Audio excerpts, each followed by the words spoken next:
사무엘하 7장을 건너뛰었는데 그 8장과 좀 7장을 연결을 시켜서 좀 살펴봐야 하기 때문에 그랬습니다. 우선 8장 우리가 오늘 아침에 읽은 말씀 좀 살펴보겠습니다. 간략히 보죠. 사무엘이 늙었다 그러죠.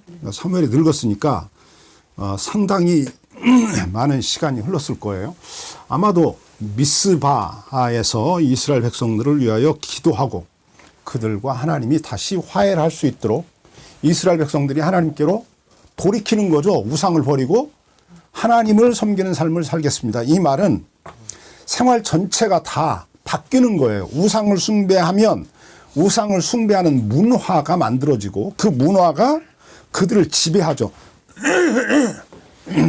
종교가 단순히 종교가 아니에요.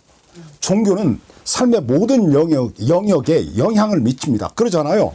우리가 어렸을 때는 한번 생각해 보면 옛날에는 이사를 갈 때 아무 날에나 못 갔어요. 물론 뭐 지금도 그거 지키는 사람들은 뭐 좀 있어서 그러지만 대부분의 사람들은 요즘 뭐 손 있고 손 없고 뭐 이런 거 잘 안 따지잖아요. 그냥 이사하기 편한 날 해요. 근데 우리가 어렸을 때는 뭐 손톱 깎는 것조차도 아무 날에나 못 깎게 하고 뭐 저녁에는 못 깎게 하고 이 뭔가 가리는 게 굉장히 많았잖아요. 저희 집에 부뚜막이 이렇게 좀 무너져 가지고 그때 이제 우리 아버지가 아마 어디를 가셨던가 봐요. 그래서 이제 동네 그 미쟁이 아저씨가 있었는데 그분 보고 와서 그걸 좀 이렇게 해달라고 그랬더니 그분이 오늘은 하면 안 된다고. 뭐 이틀 후에 와서 하겠다고. 그래가지고 이제 그날 어머니하고 저하고 그냥 어머니가 야 여기 좀 이렇게 해라 뭐 진흙 갖다가 발라가지고 그렇게 해서 이제 우선 이렇게 넘겼던 그 때가 있었는데 옛날 사람들은 부뚜막이 무너져도 그것을 고치는데 아무 때나 안 고치는 거예요. 뭐 동토가 난다고? 뭐 부정 탄다고 그래요? 뭐라 그래요? 뭐 그 하여튼 무슨 신이 있어. 부뚜막 신이 있어. 노한다고 그래가지고 이게 그래서 어떤 우리가 신앙을 갖게 되면 그 신앙이 우리의 삶을 전반적으로 다 지배를 해요. 영향을 미친단 말이에요. 그러니까 이스라엘 백성들이 바알신과 아세라 신을 섬길 때는 그 문화가 그 음란한 문화가 삶의 모든 영역을 다 지배했어요. 결정적인 것은 이방 신앙의 가장 큰 문제가 뭐냐 이렇게 물으면 자기중심적이라는 거예요. 철저하게. 이웃을 상관하지 않아요. 이웃을 고려하지 않아요. 나의 행복이 이웃에게 고통이 된다라고 하는 것을 그런 경우에 나의 행복보다는 이웃의 고통을 내가 주지 말아야 될 거 아니에요. 그렇잖아요. 이웃과 내가 함께 행복해야지 이웃의 고통을 아픔을 슬픔을 눈물을 그의 피와 땀을 흘리는 것을 근거로 해서 그것을 재료로 삼아서 내가 행복하게 된다면 그거 하지 말아야지. 그렇잖아요. 내가 대통령이 돼가지고 우리나라를 영구 집권을 할 거예요. 응? 내 마누라 김건희를 통해서 무당을 날마다 무당을 끌어들여가지고 뭐 푸닥거리를 해가면서 내가 죽을 때까지 할 거야. 그게 자기에게 행복할지 몰라. 근데 국민에게 행복하냔 말이에요. 계엄을 선포하면 지난주에도 말씀드렸지만 계엄이 무엇을 의미하냐면 모든 자유를 빼앗는 거예요. 기본권을 빼앗아요. 말할 수 있는 권리, 생각할 수 있는 권리, 글을 쓸 수 있는 권리, 어떤 행동을 할 수 있는 권리를 다 빼앗는 거예요.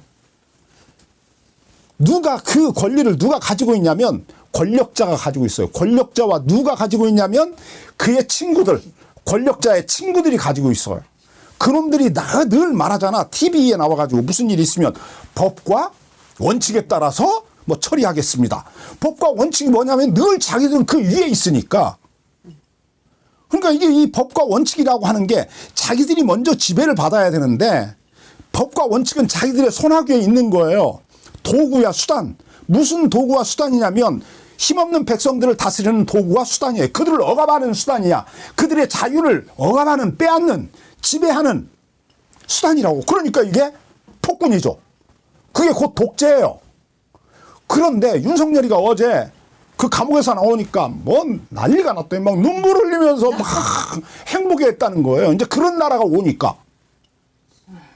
그런데 그런 나라가 오면 좋아할 사람이 누구냐면 잘 생각해야 돼요. 그 친구들의 권력자들 힘 있는 놈들이어야 해요. 근데 뭐 몇만 명이 나와가지고 막 기뻐했다는데 그 사람들이 다 그 사람이냐? 아니에요. 그럼 누구냐? 우매한 사람이에요. 우매한 사람. 그들이 하는 말에 쏘가 넘어간 사람이에요. 그러니까 참 이게 안타까운 거죠. 그런데 그런 사람들이 우리나라에 약 25% 된다는 거 아니에요. 4명 중에 1명이 그런 사람이래요. 그 권력자와 그 지배자들 층에 속했거나 그들에게 속아가지고 우리나라는 계엄이 필요해. 윤석열이가 막 죽을 때까지 다스리고 윤석열이 죽은 다음에는 저 김건희가 다스려야 돼. 막 또 김건희가 다스리다가 이제 어떤 놈이 될지 모르지. 뭐 김건희 뭐 제2의 남편이 될 놈이 다스릴지. 그런 나라가 돼야 한다 이거지. 그러면 우리나라 보세요. 우리나라가 해마다 벌어들이는 외화 중에 상당 부분이 우리 K컬처, 뭐 K문화, 뭐 K뮤직 막 이러잖아요. 다 이게 무슨 예술 분야에서 나오는 돈이 엄청나요. 그것에 영향을 입어서 뭐 무슨 김밥도 팔리고 뭐 떡볶이도 팔리고 막 옷도 팔리고 뭐 머리 뭐 헤어 뭐 이런 것도 팔리고 손톱 하는 거 이런 것도 팔리고 우리나라의 그 대부분의 많은 뭐 무슨 기계 제품을 만들어 가지고 파는 게 아니라 문화와 연관되어져서 팔리는 모든 것은 어디서 나왔냐면 자유에서 나온 거예요. 자유에서 나온 거라고. 그렇잖아요. 기본권을 인정해 주는 거예요. 자유로운 거예요. 세계 젊은이들이 왜 우리나라에 와서 우리나라 남자와 여자들이 왜 결혼하려고 하고 그 외국에서 온 똑똑한 남자들이 왜 우리나라 여자하고 왜 결혼하려고 그래요. 우리나라 그 국민으로서 자격증을 얻는 걸 뭐라고 그래? 응? 귀화? 우리나라로 귀화하려고 하는 사람들이 굉장히 많잖아요. 그 뭐 시험을 봐야 되는데 한 번에 드는 사람이 쉽지가 않은가 봐요. 굉장히 많은 막 복잡한 것을 배워가지고 이게 뭐 그 다음에 뭐 조건들이 있겠지. 뭐 어느 정도 뭐 기술력이 있다든지 재력이 있다든지 뭐 이런 걸 갖춘 사람들이 자기 나라에서 살아도 행복한데 우리나라에 와서 살려고 그래. 왜 그래? 계엄이 없으니까 그런 거거든. 그런데 계엄이 있다는 거 아니야. 만약에 이게 계엄이 정말 또다시 선포가 되고 윤석열이가 진짜 다시 그 왕이 된다면 이게 대통령이 아니지 왕이지. 왕자 쓰고 나왔잖아 처음부터. 지금도 그는 왕이라고 생각해요. 이 왕이 또 다스리는 나라가 되는 거야. 이씨 조선으로 다시 돌아가는 거라고. 한 1100년? 1100년 때 그랬어요 우리나라가? 1900 뭐 몇 년에 그랬죠? 그때로 다시 1900년대로 돌아가는 거야. 100 몇 년 전으로 돌아가는 거야. 이거 끔찍한 일이지. 이스라엘 백성들이 하나님께로 돌아왔다고 하는 것이 무엇을 의미하냐면 하나님을 믿는 신앙과 하나님을 믿는 삶을 회복했다는 거예요. 그 삶의 저 뿌리에 밑바탕에 무엇이 있냐면 공평과 정의와 자비가 있는 거예요. 이 세계에 어떤 뭐 산발이라고 옛날에는 뭐 걸어놓을 때 솥을 걸 때에도 돌을 3개를 놓고 이렇게 마당에다 그 솥을 걸어놓고 마당에서 우리 어렸을 때는 여름날에 거기서 국수도 끓여 먹고 뭐 칼국수 끓여 먹고 이랬잖아요. 이 솥을 안정적으로 앉힐 수 있는 3개의 다리가 있었다고. 이게 공평과 정의와 자비예요. 이 이스라엘 나라를 바치고 있는 거예요. 이게 왕으로부터 시작해서 외국인으로 그 땅에 들어와서 노예로 사는 사람조차도 이 세계의 법 안에서 테두리 안에서 삶을 함께 살아가는 거예요. 그래야 하나님께서 지으신 모든 피조물들이 함께 행복한 생활을 해나갈 수 있는 거야. 이게 하나님의 율법은 하나님의 창조 원리와 창조 목적과 창조 의도와 이게 다 있는 거예요. 맞닿아 있는 거예요. 율법이 나쁜 게 아니라고. 우리가 율법을 지킴으로써 구원을 받을 수는 없지. 말을 바꾸면 이 신약 성경에서 말하는 구원이라는 말을 우리가 이제 구약 성경으로 옮겨놓으면 어떤 의미냐면 우리가 율법을 지켜 행함으로써 하나님의 자녀가 되는 건 아니지. 하나님의 백성이 되는 건 아니잖아요. 율법을 지켜 행했다고 해서 하나님의 백성이 되는 건 아니야. 하나님의 백성이 되려면 구약 성경에서 요구한 게 있다고 2가지. 하나는 할례를 행해야 되고 또 하나는 율법을 지켜 행해 살아야 되는 거야. 이 율법을 지켜 사는 것은 다짐과 어떤 고백으로 되는 거예요. 이건 자기가 할 일을 받았어. 나 오늘부터 이스라엘 백성으로 살겠어요. 하나님의 백성으로 살겠어요. 그러면 너 앞으로 율법을 지켜 행할래? 그러는 거예요. 물으면 예 그렇게 살겠습니다 라고 고백을 하는 거야. 자기 혼자가 아니라 회중 앞에서, 자기 공동체 앞에서, 믿음의 공동체 앞에서 고백을 하는 거라고. 그렇게 함으로써 유대인이 되었어요. 유대인이 되었다는 말은 하나님의 백성이 되었다는 말이야. 자, 그러면 우리가 이방인이 어떻게 하나님의 백성이 될 수 있냐, 또다시 할 일을 받고 율법을 지켜 행함으로써 하나님의 자녀가 될 수 있는 거냐라고 하는 물음에 대하여 우리 믿음의 선배들이 이제 예수님과 그의 12제자와 사도 바울께서 어떻게 규정을 했냐면 믿음으로라고 하는 거예요. 믿음으로. 하나님이 예수님을 통해서 우리를 위하여 행하신 그 일을 믿음으로서, 하나님이 우리를 구원하시려고 사람이 되어서 우리 가운데 오셨고 우리를 위하여 대신 형벌을 받으시고 우리를 영원한 형벌과 죄의 결과에서 구원하셨다. 하나님과 화해할 수 있는 길을 열어놓으셨다. 그러므로 이 예수를 나의 주님으로 영접하고 그분을 내 삶에 모셔드리고 내가 세례를 받으면 그분 안으로 하나님이 나를 집어넣는다. 이걸 내가 믿음으로 세례를 받는 거예요. 그게 믿음이야. 그게 믿는다는 거야. 믿으면 어떻게 돼? 나와 하나님이 한 가족이 된다는 거지. 내가 하나님의 자식이 된다는 거야. 예수님 안에 내가 들어감으로써, 연합됨으로써 예수님과 아버지와 예수님이 아버지와 아들이듯이 우리 그 친자 관계에 우리도 들어가게 된다는 거야. 그렇다고 그래서 이제 세상 법정, 어떤 세상 법을 따르면, 법의 원리를 따르면 내가 아버지의 집에 어떤 사람을 아버지로 섬기는 그 호적에 올라갔다고 하더라도 법적으로는 친자지만 사실적으로는 양자잖아요. 그래서 자꾸 우리가 하나님을 아버지라 부르지만 우리는 양자의 영을 받았다라고 바울 사도께서 이야기하는 거야. 응? 그렇다고 해서 우리가 그러면 예수님과 우리 사이에 차별이 있느냐라고 물을 때 그렇지 않다는 거야. 예수님의 모든 권리가 우리의 권리가 된다는 거예요. 예수님의 모든 자격이 우리의 자격이 된다는 거야. 이게 믿음으로야. 그러니까 이 믿음으로라는 말을 성경적으로 이해하면 우리에게 어떤 삶이 이제 요구되냐면, 우리가 어떤 삶을 살아야 한다고 성경에서 하나님이 말하냐면 예수님처럼 살아야 된다는 거야. 예수님처럼 살아야 된다는 거예요. 그게 뭐냐? 하나님을 사랑하고 이웃을 사랑하는 삶이라는 거지. 이게 구약 성경의 율법과 같다니까. 이것이 창조 목적과 창조 의도와 하나님이 일상을 창조하실 때 품으셨던 그분의 어떤 비전, 꿈과 맞닿아 있는 거라고. 그러니까 공평과 정의를 행하고 자비를 행하는 삶은 이게 하나님이 인간을 지으실 때부터, 이 세상을 창조할 때부터 모든 피조물들에게, 인간에게 요구했던 거야. 너가 내 대리 통치자로서 내가 창조한 이 피조 세계를 네가 다스릴 때 이렇게 다스리라는 거야. 하나님이 창조한 모든 피조물들 중에 그 어느 것 하나라도, 어떤 곤충이나 짐승 한 마리라도 부당하게 죽지 않게 하라는 거야. 부당한 죽음을 당하지 않게 하라는 거지. 억울한 죽음을 당하지 않게 하라는 거예요. 아멘. 이해하셨어요? 그러니까 이스라엘 백성들이 가나안 땅에 들어가서 왜 무려 한 200여 년 동안 샬롬의 땅에 들어갔는데 하나님이 그들에게 내가 너희에게 너희 조상에게 약속했던 약속의 땅으로 내가 너희를 데려가겠다. 젖과 꿀이는 그 땅으로 데려갔나. 그 땅에서 내가 너희에게 복을 주겠다 그랬는데 그 땅에 들어가서 복을 받으면 샬롬이 넘쳐야 될 거 아니야. 평화가, 기쁨이, 감사가, 만족이, 행복이 넘쳐야 될 거 아니야. 우리나라 저 쿠데타 일어나기 전까지 그래도 우리나라가 가장 성경에 근접하는 샬롬을 누리는 땅이었어요. 전 세계 젊은이들이 다 인정했어요.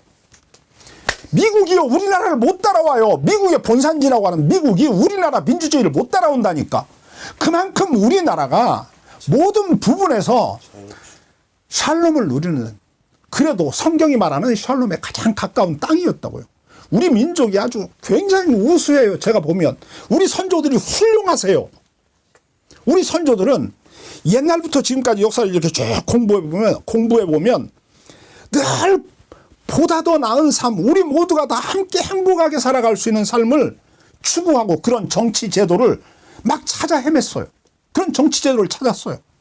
우리가 알고 있잖아. 동학혁명. 동학혁명이 뭐예요? 인내천, 사람이 곧 하늘이라는 거 아니에요. 인내천, 사람이 곧 하늘이라는 거예요. 우리가 곧 하늘이라는 거예요.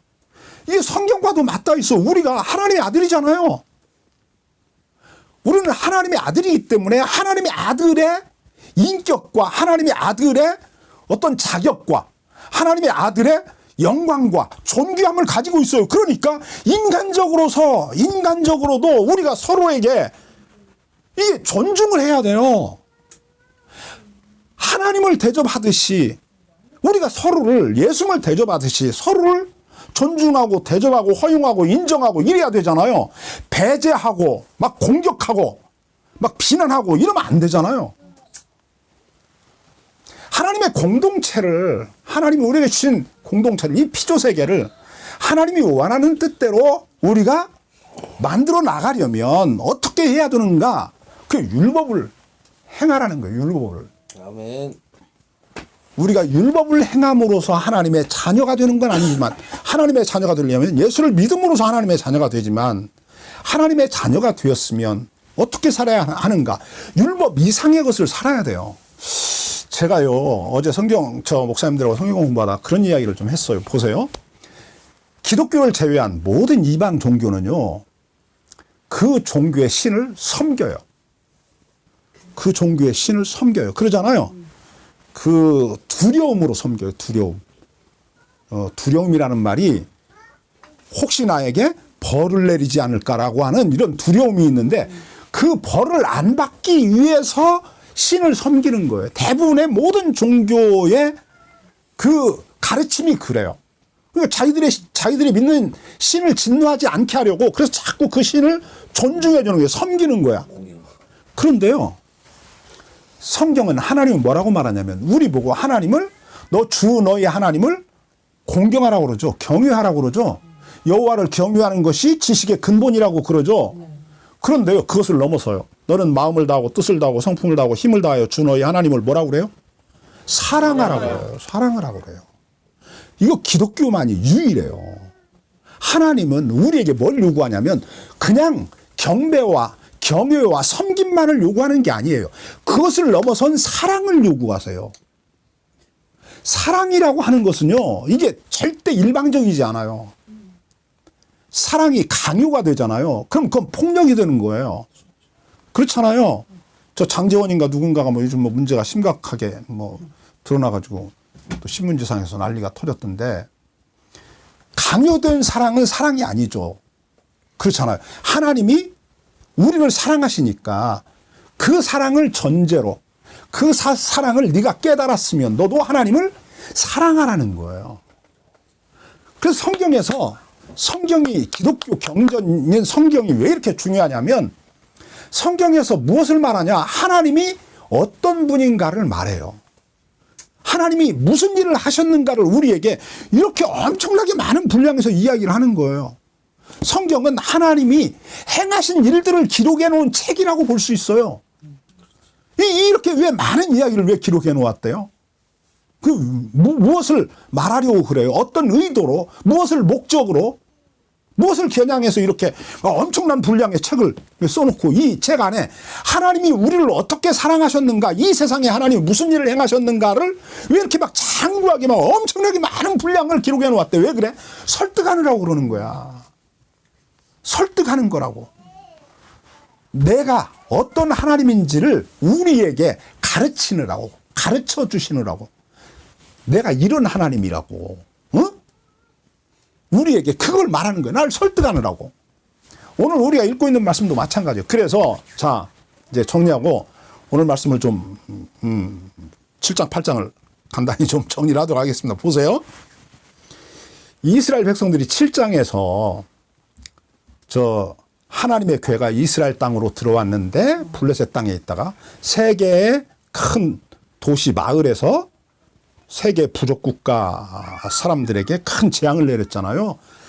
쥐로 말미암은 어떤 전염병, 독종이 생겨나게 해서 사람들이 하나님의 괴를 이스라엘 땅으로 보냈잖아요. 이스라엘 땅으로 들어온 그 하나님의 괴가 이스라엘 땅 안에서는 그러면 축복이었는가? 아니었다는 거죠. 블레셋 사람에게도 내렸던 그것보다 더 무서운 하나님의 진노가 내렸다는 거예요. 왜 그러냐면 하나님을 폭력적으로 대한 거예요. 자기들 마음대로. 이게 무서운 거예요. 신앙생활은요. 우리가 원하는 대로 하나님을 섬길 수 없어요. 내가 원하는 방식으로 하나님을 섬기면 안 되는 거라고. 똑같은 거야. 하나님이 아담과 하와를 지어놓고 선악과 나무 열매는 먹지 말라고 그러잖아요. 그 동산 안에 먹기에 좋고 뭐 보기 아름다운 열매가 많았다고 그러잖아요. 선악과 굳이 따먹을 이유 없어요. 배고파서 따먹은 게 아니라고요. 왜 따먹어요? 저 따먹으면 너 하나님 된다 그러니까 따먹은 거 아니에요. 너 하나님 좋은 노릇 하지 말라는 거예요. 너 네 자유를 마음껏 누리래요. 제한 없이. 이게 무서워요. 우리는 자유롭게 살 권리가 있죠. 그러나 다른 사람의 자유를 침해하는 자유를 내가 누리면 그건 죄가 되는 거예요. 그렇잖아요. 내가 저 사람을 죽이고 싶어요. 그래서 내가 죽였어요. 나는 자유예요. 이게 자유입니까? 아니잖아요. 다른 사람에게 해악을 끼쳤잖아요. 그의 자유를, 그의 생명을 멸함으로써 그가 자유를 누리지 못하게 했잖아요. 그의 불행을 전제로 내가 행복해지면 이 사람은 병자죠. 정신병자 아니야. 그런 사람 갖다 가둬야지. 그런 놈이 있었다는 거야. 누구? 윤석열. 정신병자지. 온 국민을 공포로 몰아넣고 자기 혼자 행복하려고. 주새끼만도 못한 놈이지. 그렇잖아요. 이거 병자라고. 그러니까 이스라엘 백성들이 하나님께 돌아왔다라는 말이 무엇을 의미하냐면 저 하나님의 괴가 이스라엘 땅으로 들어오고 난 다음에 이스라엘 땅 안에서 그들이 하나님의 법을 무시한 거지. 하나님이 하지 말라는 거 했잖아. 그래서 그 땅에 하나님이 이제 또 진노를 하셔서 형벌을 내리니까 사람들이 이 괴 좀 어떻게 좀 모셔가라. 누가 했던 말이냐면 블레셋 사람들이 했던 말이에요. 이 하나님의 괴 좀 누가 좀 모셔가라. 그러는데 저 산에 사는 아비나답이라고 하는 제사장이 있었고 그 사람들이 이 하나님의 괴를 모셔다가 그 사람이 자기 아들 엘리에셀을 구별해서 하나님의 괴를 섬기게 했다. 몇 년이 지났냐? 20년이 지났다. 그런데 뭐 그 집에는 아무런 재앙이 없는 거예요. 그 집안이 평안한 거예요. 그럼 20년이 흘렀어요. 자 보세요. 20년이 흘렀어. 그 20년 동안 이스라엘 나라 사람들은 어떻게 살았을까? 어떻게 살았을까? 어떻게 살았을 것 같아요? 블레셋과 이스라엘 사람들은 어떻게 살았을까? 블레셋 사람들은 이제 이스라엘 땅에 또 곡식 그 추수 때가 되면 곡식 빼앗으러 오지 않았을까? 왔을까? 왔죠. 당연히 온 거예요. 20년 동안 또 블레셋 사람들이 지배를 받은 거예요. 받다가 견디다가 못 견디니까 이제 누구에게 찾아온 거예요? 사무엘에게 찾아온 거예요. 사무엘에게 우리가 좀 어떻게 했으면 좋겠냐는 거죠. 그들이 사무엘에게 들었겠죠. 뭘 들었을까요? 자기들의 역사, 자기들이 누구인가에 대해서 배운 거예요. 역사는 중요한 거예요. 우리가 누구인가를 배우는 건 중요한 겁니다, 여러분. 이거 뭐 지금 말할 수는 없지만 이게 이스라엘 백성들이 자기들이 누군가를 역사를 통해서 깨닫는 거예요. 자각이 일어난 거야. 어? 내가 누구야? 우리가 어디서 출발했죠? 아브라함으로부터 출발했잖아. 그 사람이 누구였어? 노인이었잖아요. 그런데 그 양반은 하나님이 어느 날 불러가지고 애를 못 낳는 아내와 더불어 살아가는 그 사람을 불러서 그 사람에게 100세의 아들을 주어가지고 그 아들들이 이렇게 자라가지고 어디로 갔어요? 나중에 애굽으로 내려갔잖아. 애굽에 내려가서 바로 왕의 폭력적 지배를 받았잖아요. 날마다 수탈을 당하고 막 노동력을 착취당하고 그 노예 종의 삶을 살았잖아. 막 인간이 살 수 없는 삶을 살았다고. 무자비한 막 폭력적 지배를 하는 그들에게 수탈을 당하고 학대를 당하고 막 착취질에 맞고 막 이래가면서 중노동에 시달리며 살았다고. 견디다 못하니까 그들이 하나님께 기도했더니 울부짖었더니 하나님이 그들의 막 그 울부짖음을 들으시고 모세를 보내서 이스라엘 백성들을 그 천하의 애굽 왕 바로의 손에서 건져냈잖아. 아멘.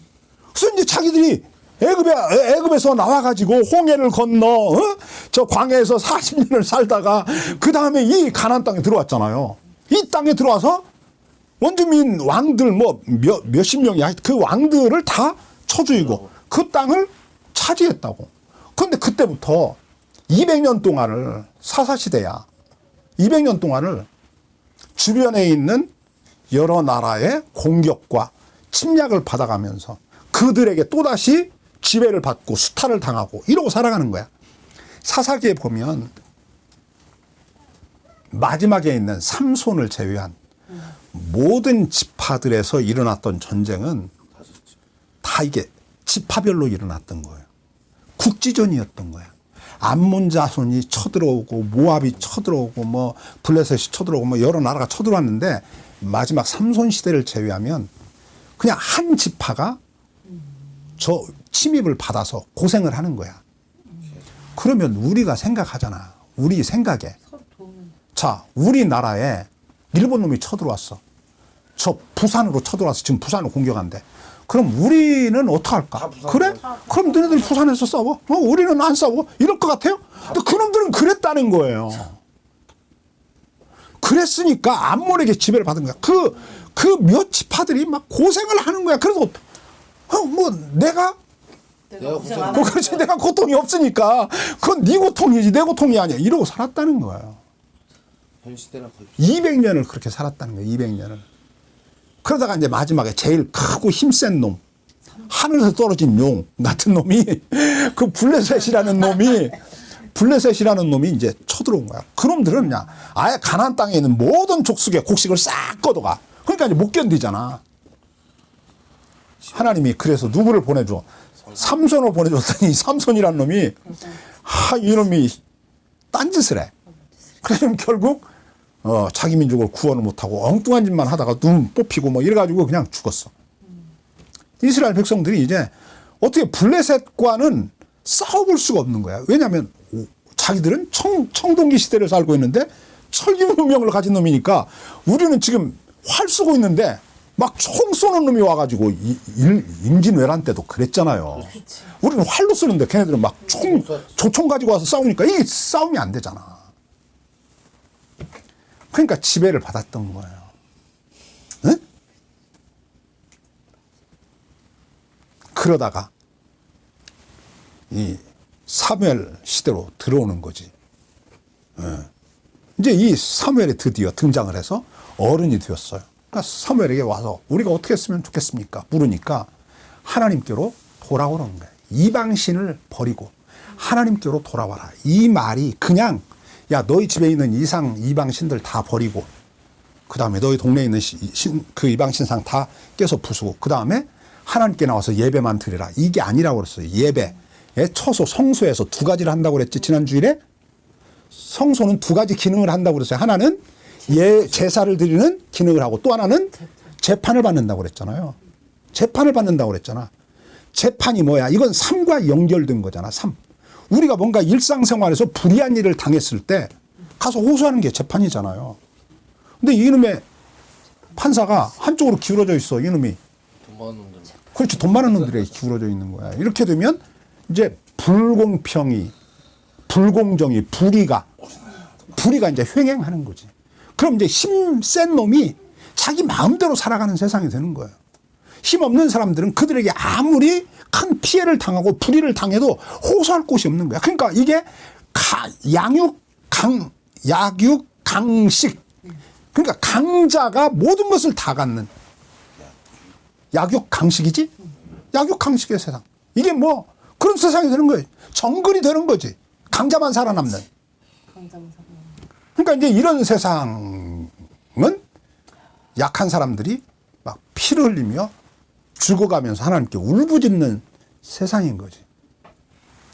그런 세상을 사무엘이 이스라엘 백성들에게 바꾸라고 그런 거예요.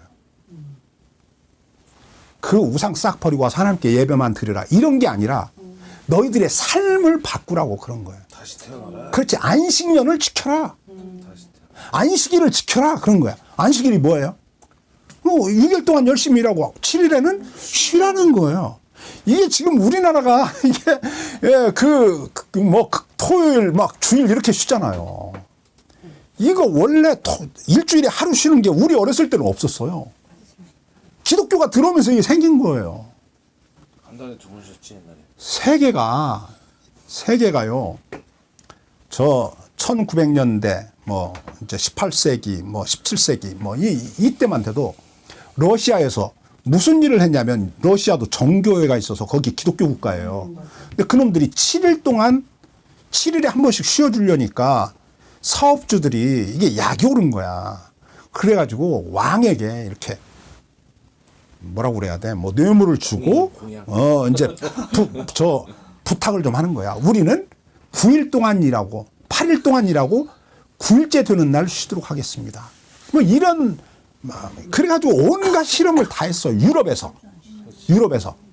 그런데 이렇게 노동력을 보니까 6일이라고 하루 쉬는 게 가장 생산성이 높고 불량률도 덜 나오더라는 거예요. 그래서 이게 성경이 맞구나. 하나님이 하라는 대로 하자. 이래서 그렇게 한 건데 근데 이 시대에는 뭐 BC 이게 지금 1100년 뭐 이때거든. 이 사무엘이 등장한 시기가 1100년 BC 한 1100년 경이에요. 그러니까 이때 뭐 그런 거 뭐 무슨 검증을 하고 뭐 실험을 하고 이런 게 어렵잖아요. 근데 이게 사무엘이 그걸 요구한 거예요. 너희가 하나님을 온전히 섬기라는 거지. 마음을 다하여 하나님께로 돌아와서 하나님을 섬기라. 그러니까 이제 안식일이면 6일 동안 일하고 그날은 쉬는 거예요. 나만 쉬는 게 아니에요. 누구도 쉬어요. 내 집에 있는 노예도 쉬는 거예요. 누구도 쉬어요. 짐승도 쉬라는 거예요. 짐승도. 하나님이 짐승조차 쉬게 하라는 거예요. 이게 얼마나 지키기 어려운 일인지 우리가 잘 몰라요. 농경사회가 아니니까. 근데 영국에서 미국으로 신대륙으로 건너간 청교도들이 그 믿음의 자유, 신앙의 자유를 찾아서 갔잖아요. 그들이요 노예를 주일날에는 일시키고 자기들만 가서 찬양 드리며 예배했다는 거 아니에요. 그 하나님을 보다 더 좀 말씀대로 온전히 섬기자 막 이것에 막 마음이 뜨거운 사람들이야. 그런데 주일날 노예들은 일시키고 자기들만 가서 예배를 드리면서 뭐 즐겁게 안식할 날 뭐 기쁘고 즐거운 날 막 이랬다는 거지. 그러니까 이게 굉장히 어려운 거야. 우리나라가 지금 우리들이 엄청 복받은 나라에 살고 있는 거예요. 그 영향 중에 하나가 우리나라 지금 악을 저지르는 대부분의 놈들이 아마 한 90%가 그 부모들이 할머니 할아버지들이 기독교인이었을 거예요. 지금 그 후손들이 악당들이 다 돼 있는데 그럼에도 불구하고 우리나라가 이만큼 정의로운 사회, 평화로운 사회, 공정한 사회가 될 수 있었던 건 기독교 때문이에요. 기독교 때문이에요. 네. 기독교가 새를 떨치는 나라치고 유럽이 이제 본산이잖아요. 불의를 저지르지 못해요. 폭력을 행하지 못하는 거예요. 이거 얘기가 자꾸 그냥 이렇게 가는데 봅시다. 그래서 이스라엘 백성들이 이제 블레셋과 승리를 하게 되잖아. 이제 이스라엘 백성들이 20년 동안 블레셋의 지배를 또 받다가 사무엘에게 와서 우리가 어떻게 하면 되겠소? 라고 그랬더니 너희가 하나님께로 돌아와라. 그런 거예요. 마음을 다하고 뜻을 다하고 성품을 다하고 힘을 다해서 하나님을 사랑해라. 어떻게 해요? 삶으로. 그런 거예요. 그래서 그들이 하나님께로 모든 이방신을 다 제어하고 하나님을 섬기는 신앙으로 돌아오니까 그 사무엘이 그들을 다 미스바라고 하는 곳으로 모이게 해서 거기서 하나님께 모임을 갖고 이제 집회를 갖고 예배를 드리면서 하나님과 화해하는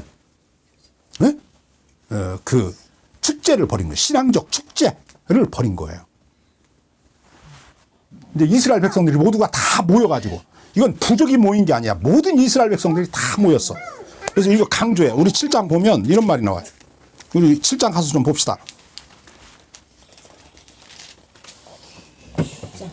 네, 2절 보죠. 괴가 기럇 여아림에 들어간 날로부터 20년 동안을 오래 있은지라 이스라엘 온 족속이 여호와를 사모하니라. 사무엘이 이스라엘 온 족속에게 이르되 그러죠? 자꾸 그러죠. 5절 4절 가서 봅시다. 이에 이스라엘 자손이 바알과 아스타롯을 제하고 여호와만 섬기니라. 사무엘이 가로되 온 이스라엘은 미스바로 모이라. 그래서 이게 이스라엘이 나오는데 자꾸 어떤 단어가 쓰이냐면 이게 이제 헬라어 70인역에 보면 이게 판타라고 하는 단어인데 이게 온이라는 말이에요. 모두. 영어로 all이라는 단어야, 이게. 그러니까 모든 이스라엘 백성이 다 모였다는 거예요. 이스라엘 나라에서 온 이스라엘 백성이 다 모였다는 말은 뭐 엄마, 아버지, 할머니, 할아버지, 손자, 손녀 뭐 이런 다 모였다가 아니라 남자들이 이야기하는 거예요. 남자들이 다 모였다. 싸울 수 있는 그렇지. 전쟁에 나갈 만한 남자들이 다 모였다. 그래서 이제 하나님과 서약을 맺고 하나님만 섬기겠습니다. 하나님께로 돌아왔어. 그러니까 블레셋 사람들이 그 남자들이 다 모였으니까 몇십만이 됐을 거 아니야. 그러니까 이제 블레셋 사람들이 저놈들이 우리 쳐들어오려고 그러는가 보다 쳐들어왔지. 하나님이 막 비를 내리고 막 우박을 내리고 천둥을 내려서 이스라엘 백성들을 도와주었다는 거지. 그래서 이스라엘 백성들이 이날 크게 승리해가지고 빼앗겼던 땅을 다 빼앗고 빼앗겼던 성읍도 다 찾고 그리고 블레셋 사람과 이스라엘 사이에 뭐가 왔냐면 평화가 왔습니다. 평화가. 아셨죠? 평화가 왔어요. 예. 그리고 8장 1절이야. 8장 1절. 8장 오늘 말씀. 사무엘이 늙었다 그러잖아. 늙었다. 사무엘이 늙었으니까 몇 년 동안 평화가 왔냐면 적어도 30년 이상 평화가 온 거야. 블레셋 사람이 다시는 쳐들어오지 못했다는 거예요. 이해하셨죠? 네. 지금 이렇게 이야기하는 거예요. 그거 사무엘이 늙었다는 말 안에 그런 의미가 쓰여 있다고. 그래서 사무엘이 늙을 때까지 뭐가 없었냐면 전쟁이 없었어요. 평화가 왔다고. 샬롬의 땅에서 드디어 샬롬을 누리는 거야. 이스라엘 백성들 모두가 다 평안해. 다 행복해. 보세요. 다 행복해. 그런데 이제 문제가 생겨. 문제가 2절 봅시다. 아들들 때문에. 사무엘이 이제 자기 아들들로 사사를 삼았어. 자기를 대신해서 사사를 삼은 거지. 2절 보죠. 장자의 이름은 유엘이고 차자의 이름은 아비야라. 그들이 부엘세바에서 사사가 되니라. 그 아들들이 그 아비의 행위를 어떻게 했어? 따르지 않아. 그리고 무슨 짓 해? 이익을 따라서 뇌물을 취하고 판결을 굳게. 그러니까 부정한 판결을 옳지 않은 판결을 자꾸 내리는 거야. 누가 돈을 더 많이 주는가? 돈 많이 주는 놈이 이기는 판결을 자꾸 하는 거지. 아버지가 어떠냐에 따라서 자식은 아니구만요. 하여튼 이게 이제 단초를 만들었어. 이게 단초를. 그러니까 이스라엘 백성들이 사무엘에게 와서 요구를 하는 거야. 무엇을 요구하냐면 당신 아들들을 봐라. 당신은 늙었고 두 번째 당신 아들들은 판결을 당신처럼 하지 않는다. 율법을 근거로 율법의 근거에서 하나님의 율법 법조항을 따라서 판결을 해야 되는데 누가 돈을 더 많이 주었는가를 따라서 이게 판결을 하니까 이스라엘 백성들이 이제 점점 불만이 쌓여가는 거지. 그렇잖아요. 예? 그러니까 이스라엘 나라가 또다시 이제 윤리가 도덕이 타락하기 시작하는 거야. 수준이 낮아지는 거라고. 불의가 횡행하는 거야. 불의가 판을 치는 거지. 이해하셨죠? 자, 그 다음에 봅시다. 그러니까 이제 이스라엘 백성의 장로들이 사무엘에게 와서 요구했다. 우리에게 뭐를 달라? 왕을 달라. 그 요구한 거야. 뭐를 달라고? 왕을 달라. 우리도 이방 나라처럼 왕을 달라 그래. 그거 보세요. 저 5절 읽겠습니다. 그에게 이르되 보소서 당신은 늙고 당신의 아들들은 당신의 행위를 따르지 아니하고 열방과 같이 우리에게 왕을 세워 우리를 다스리게 하소서. 그러니까 우리도 어떤 나라가 되게 해달라고 그러냐면 이방 나라들처럼 우리나라도 이방 나라 같은 나라가 되게 해달라는 거예요. 정권이 바 이게 뭘 의미하냐면요. 우리나라도 애굽 같은 나라 되게 해달라는 거예요. 왕 세워서 애굽 같은 나라가 뭔데요? 지방에 자기 힘을 가진 놈이 왕하는 거. 왕이 되는 거죠. 왕이 된 놈은 그 힘을 물리적인 힘을 동원해서 횡포를 벌이고 폭력을 행하고 자기의 이익을 위하여 자기의 영광을 위하여 다른 사람들을 막 짓밟고 막 빼앗고 죽이고 막 이러는 거지. 마음대로. 그렇게 해도 그게 불법이 아니야. 에? 네. 그런 세상. 무법천지의 세상. 왕을 위한 세상을 만들어 달라고 그러는 거예요. 제가 우리나라네 지금 우리나라. 이게 좋은 왕을 30년 동안 배가 부른 거지. 성경을 보면은 쩔쩔 굽다가. 정신이 하나도 없네. 자, 봅시다. 그러니까 정신이 하나도 없어. 그러니까 이제 이게 저 사무엘이 그 요구를 듣고 우리 성경 봅시다. 자, 봅시다. 그거를 하나님께 6절 보죠. 우리에게 왕을 줘 우리를 다스리게 하소서 한지라. 그 사무엘이 기뻐하지 아니하여 여호와께 기도합니다. 7절 여호와께서 사무엘에게 말합니다. 백성이 너에게 말한 대로 다 해줘라. 그들이 원하는 대로 해주라는 거예요. 그들이 너를 버린 게 아니고 나를 버렸다는 거예요. 그러니까 이게 그냥 우리가 겉으로 보면 성경을 잘 못 읽는 사람은 어떻게 읽냐면 이렇게 읽는 거야. 이스라엘 백성들이 왕을 요구한 건 당연한 거야. 그렇지. 사무엘에게 와서 왕을 우리에게 세워달라. 우리에게도 왕이 다스리는 나라를 만들어달라고 요구한 건 당연한 거였어. 왜? 사무엘이 1번 늙었어. 그 다음에 두 번째, 그의 아들들이 사무엘처럼 공정하지 않아. 잘못됐어. 양심적인 사람이 아니야. 불량한 놈들이야.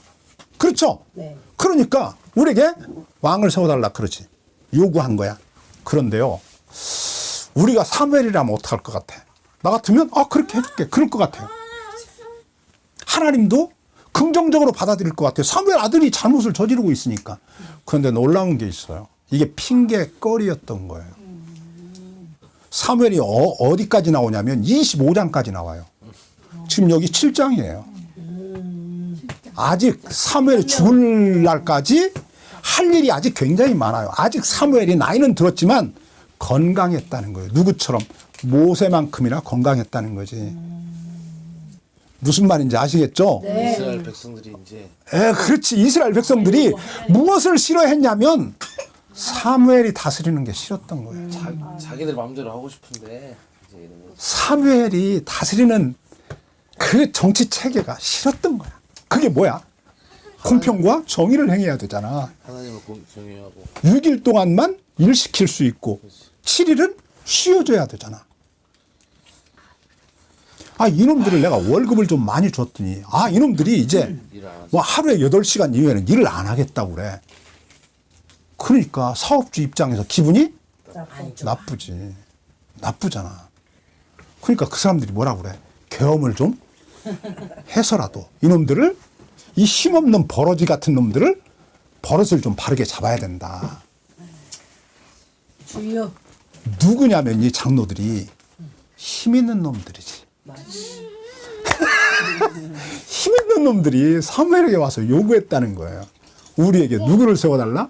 왕을 세워달라. 그럼 왕은 이제 이 자기들이 원하는 왕을 세워줬어. 그럼 이 왕이 어떻게 다스릴 것 같아? 주마음대로 다 자기들한테 이로운. 그렇지. 자기들 편이잖아. 자기들의 이익을 대변해 주는 거야. 사용자 측의 이익을 대변해 주는 거라고. 하루에 5시간, 아니 8시간 일하잖아요. 오늘부터 그러는 거야.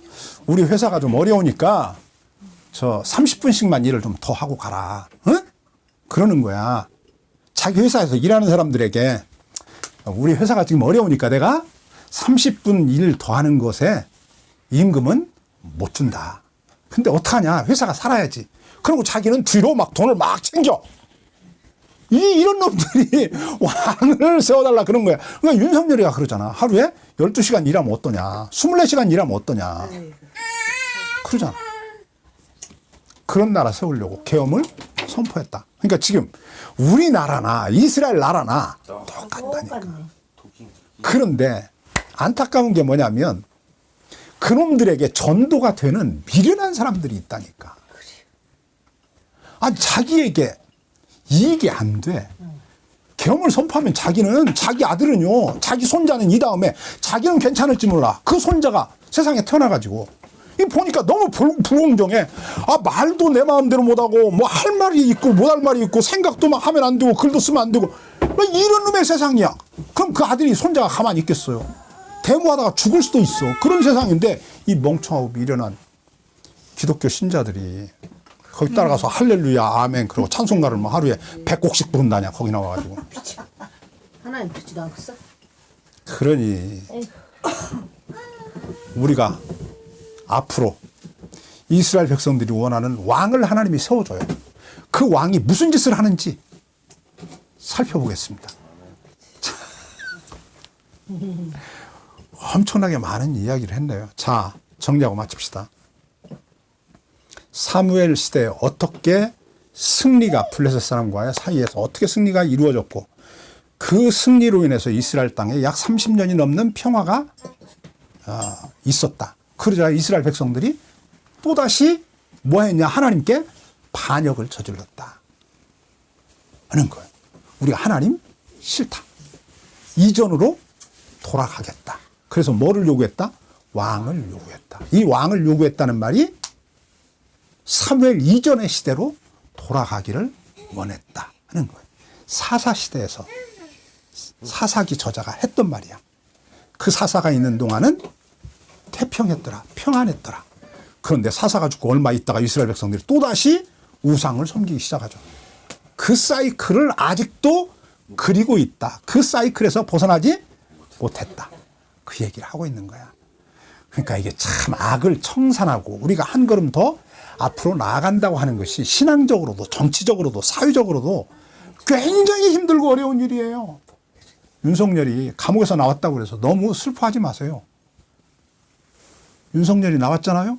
아마 나는 이번 주 안에 다시 들어갈 것 같아.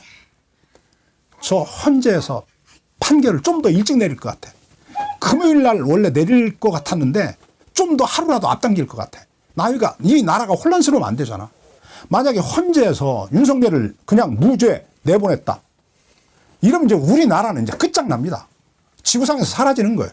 그러니까 대한민국은 어떤 나라 되냐면 어떤 나라 되나? 북한 되는 거예요. 북한 사람들이 우리나라 와서 깜짝 놀라잖아요. 자기 나라가 우리나라보다 100년은 뒤졌다는 거 아니에요. 북한 사람들이. 자기들이 하는 말이에요. 우리나라 와서. 근데 우리나라가 이제 어디로 가냐면 100년 뒤로 가는 거예요. 세계 젊은이들이 뭐 케이팝 이런 거 아무리 불러봐도 이제는 케이팝 안 물려와요. 사람들이. 청년들이 저 독재 국가 나라에서 뭐 저 하겠어요. 앞으로 이제 케이팝도요. 이제 모든 게 다 금지곡 되는 거예요. 우리가 젊을 때 금지곡이 있었다고. 무슨 노래가 뭐 아침 이슬 뭐 양희은이 나와가지고 무슨 1위 하니까 금지곡 딱 해서 그거 못 부르게 하는 거야. 이제 모든 노래도 막 금지. 지금 또 누구지 우리나라 그 영화 감독 누구야? 봉준호 감독이 뭐 영화를 또 뭐 개봉을 했나 봐요. 근데 하루에 뭐 63억이 벌린다냐? 하루에 63억이 벌린대요. 117이라고. 지금 전 세계적으로 막 이게 또 1위래. 박스 오피스 1위인데 미국이고 어디고 이제 막 다 1위 간판 걸릴 거예요. 근데 이제 그런 거 만들잖아요? 그럼 이제 계엄 시대는 못 만들어. 그러면 가둬. 그래가지고 죽일 수도 있어. 전기 고문하고 막 이래가지고 막 고춧가루 막 물 막 이렇게 갖고 막 죽여. 이제 이래도 되는 나라. 그럼 막 박수 치는 나라. 이런 나라가 된다니까. 북한. 아유 아버지. 기도해야 돼요, 우리가. 이번 주에 기도해야 돼. 아멘. 하나님 아버지 저 헌법재판관들 혹시 마귀에게 들린 놈 있으면 마귀의 소나기에서 건져주시라고 기도해야 돼. 예. 하나님이 우리나라를 사랑하셔요. 제가 보면 그래요. 우리도 느끼잖아요. 우리나라가요. 놀랍게 하나님께 축복을 받고 있어요. 하나님이 돕고 있는 나라라니까. 우리 하나님이 우리를 통해서 이 세계를 축복하실 거니까 믿으시고 하여튼 그 하나님을 우리가 좀 바르게 섬깁시다. 기도하겠습니다.